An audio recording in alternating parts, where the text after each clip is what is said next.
हर हर महादेव।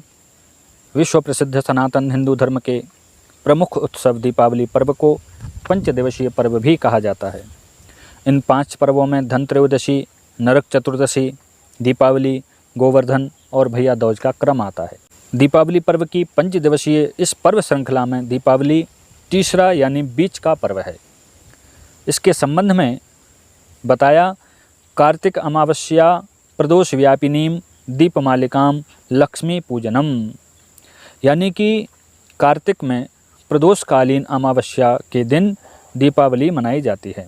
इसके अनुसार इस वर्ष विक्रम संवत 2069 ईस्वी सन 2022 में 24 अक्टूबर को दीपावली का पर्व मनाया जाएगा, सोमवार के दिन। दीपावली के दिन किए जाने वाले कार्यों के संबंध में मत्स्य पुराण में लिखा है, दीपैर निराजन्नादत्रो सैसा दीपावली स्मृता। इसका तात्पर्य है कि अनेक दीपकों के द्वारा आरती प्रकाश करने से इसे दीपावली कहा जाता है। इस दिन भगवती महालक्ष्मी का पूजन करना, घी या तिल के दीपक जलाना यानी कि दीपदान करना शुभ माना जाता है, शुभ होता है। भविष्य पुराण का कहना है, दीप वृक्षाश्च दातव्या शक्तिया देवगृहेषु च, यानी कि देवताओं के मंदिरों में भी दीपक जलाने चाहिए। हम अपने घरों में तो जलाते ही हैं, हमें देवताओं के मंदिरों में, रास्तों पर, जहाँ पर अंधकार हो ऐसे स्थानों पर भी दीपक जलाने चाहिए। यहाँ पर ये अवश्य हमको ध्यान रखना चाहिए कि अभी कुछ वर्षों से ये परंपरा घुस गई है हम हिंदुओं के बीच में कि दीपावली के दिन या अन्य कार्यों में भी हम दीपकों की जगह मोमबत्ती का प्रयोग करते हैं। तो मोमबत्ती जलाना सनातन हिंदू धर्म के अनुकूल नहीं है, इसलिए वैसे तो मोमबत्ती का प्रयोग करना ही नहीं चाहिए, अन्यथा तो कम से कम धार्मिक कार्यों में तो मोमबत्ती बिल्कुल भी प्रयोग नहीं करनी चाहिए। दीपावली के दिन क्या करना चाहिए, कैसे करना चाहिए, इसके संबंध में निर्णय सिंधु में लिखा है, कार्तिक अमावस्यायाम प्रातः अभ्यंगम कुर्यात, यानी कि कार्तिक की अमावस्या को दीपावली के दिन प्रातःकाल अभ्यंग यानी कि मांगलिक पदार्थों से स्नान करना चाहिए। और हो सके तो दीपावली के दिन व्रत भी रखना चाहिए, उपवास भी करना चाहिए। भविष्य पुराण में लिखा है, दिवा तत्र न भोक्तव्यम ऋते बाला तुरा जनान।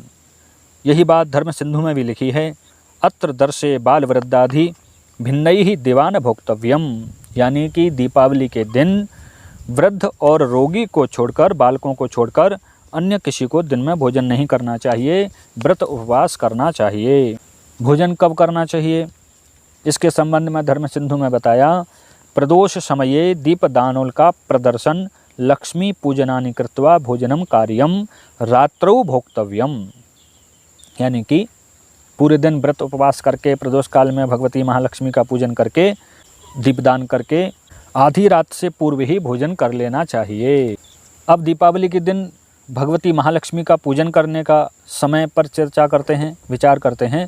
तो दीपावली पर्व में महालक्ष्मी पूजन के लिए मुख्य रूप से प्रदोष काल यानी कि सूर्यास्त होने के बाद लगभग 2.5 घंटे तक का समय और निशीथ काल यानी कि आधी रात का समय प्रयोग करने का ही शास्त्रों में निर्देश है।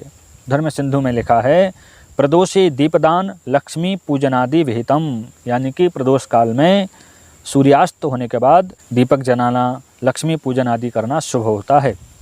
निशीथे लक्ष्मी आदि पूजन कृत्यम शुभम, आधी रात में लक्ष्मी पूजन करना शुभ होता है। वर्तमान काल में जो टीवी चैनलों पर बैठकर अखबार पत्रिकाओं के माध्यम से या सोशल मीडिया के माध्यम से जो तथाकथित ज्योतिषी दिन और रात के अनेक प्रकार के मुहूर्त बताते हैं, राहु काल त्यागने की बात करते हैं, चौघड़िया प्रयोग करने की बात करते हैं, तो यहाँ पर ये ध्यान अवश्य रखना चाहिए कि भगवती महालक्ष्मी के पूजन के संबंध में केवल 2 ही समय शास्त्रों में निर्दिष्ट हैं, एक तो प्रदोष काल, दूसरा अर्धरात्रि का समय। तीसरा कोई भी समय का संकेत किसी भी रूप में, किसी भी शास्त्र में संभवतया हमारी दृष्टि में तो आया नहीं।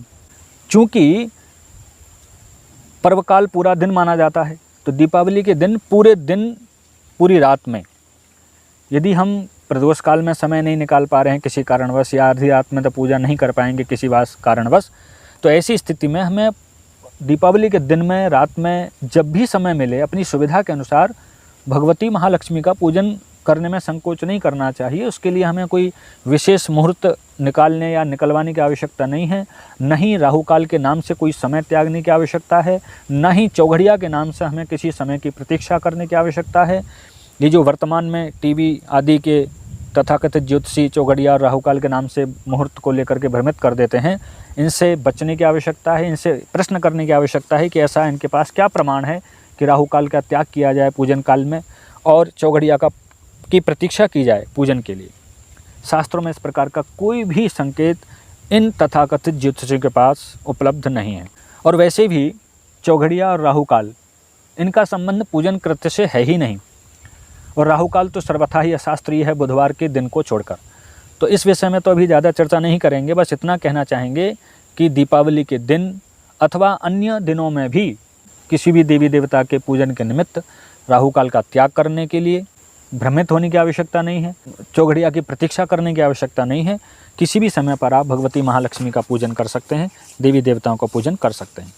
अर्धरात्रि में भगवती महालक्ष्मी का पूजन करना विशेष बताया है, शुभ बताया है, क्योंकि ब्रह्म पुराण में लिखा है अर्धरात्रे भ्रमत्येव लक्ष्मीराश्रयितुं गृहान् अतः स्वलंकृता लिप्ता दीपैर्जाग्रज्जनोत्सवाः।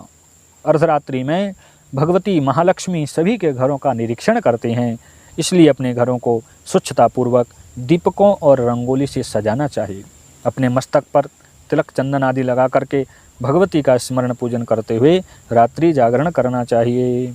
और इसके आगे क्या करना चाहिए आधी रात के बाद, इसके संबंध में धर्म सिंधु में एक विशिष्ट क्रिया लिखी है। अश्यामेव निशीथोत्तरम नगरस्त्रीभिः स्वगृहांगणात् लक्ष्मी निस्सारणम कार्यम। ऐसा ही वाक्य भविष्य पुराण में भी लिखा है।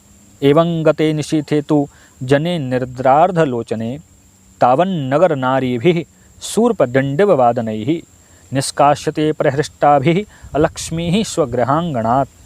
यानी कि आधी रात बीतने के बाद जब मनुष्य, बालक आदि निद्रा में चले जाएं, तब घर की स्त्रियां, नारियां, सुवासिनियां सूप, डिंडिम आदि को बजाते हुए अपने घर के आंगन से प्रसन्नतापूर्वक, प्रसन्न मन से, उत्साहपूर्वक अलक्ष्मी को निष्कासित करें, अर्थात अलक्ष्मी को, दरिद्रता को, निर्धनता को अपने घर से बाहर निकालें। इस प्रकार से दीपावली के दिन विधिवत समस्त क्रियाओं को संपादित करने पर भगवती महालक्ष्मी प्रसन्न होंगी, ऐसा हमें शास्त्र वाक्यों पर विश्वास है। आप सभी को दीपावली पर्व की बहुत बहुत शुभकामनाएं। हर हर महादेव।